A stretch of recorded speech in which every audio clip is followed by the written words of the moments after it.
The computer, also known as a university student's best friend. We all use them. It's virtually impossible not to. They've become a staple in college classrooms, a must-have device for teaching, learning, and communicating in school. These digital do-it-all devices can be found everywhere and anywhere at universities. Not only in stationed labs for students to go and work in, but with laptops wherever a student deems fit.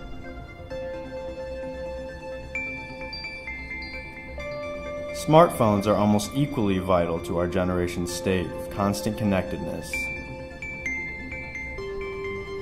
It's certainly a new age.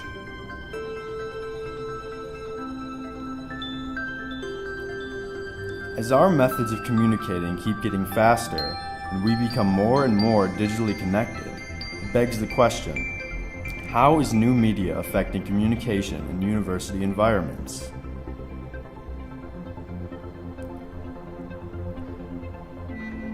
Students are using devices like laptops, smartphones, and tablets to access information technologies like email, social media, and Skype. We sought to find out more about how these technologies are aiding or hindering our classroom communication. I mean, I think that there are positives to it, there are negatives to it, and everything is kind of a different atmosphere than it was before technology, than like high school, middle school, where you didn't have this kind of like online network that you used. Technology sort of hinders communication when people, instead of wanting to talk to other people and facilitate discussion, are on their computers or surfing the web. Can access like class information faster and communicate with their teachers quicker, and without having to like drive all the way to campus to go see them. They can just email them and ask them a quick question. Think about students who don't live on campus. Email's kind of like a lifeline sometimes. They can't always physically be here. And that I email the professor if I have a question instead of having to go into office hours, which is a lot more convenient. But I don't think that it completely replaces the face-to-face communication.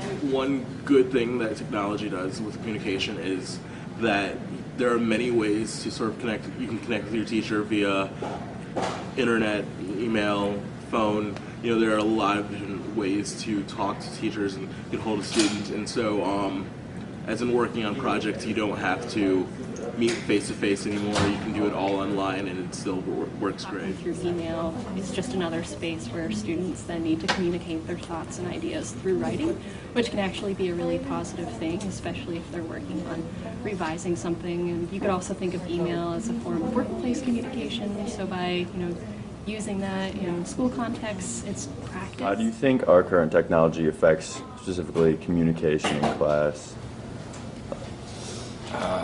Definitely people are always texting in class. In what ways have you used digital devices for classroom communication? I guess besides laptop usage, have you ever specifically just used your phone or anything like that? Not when I'm supposed to. But it's also a distraction sometimes too.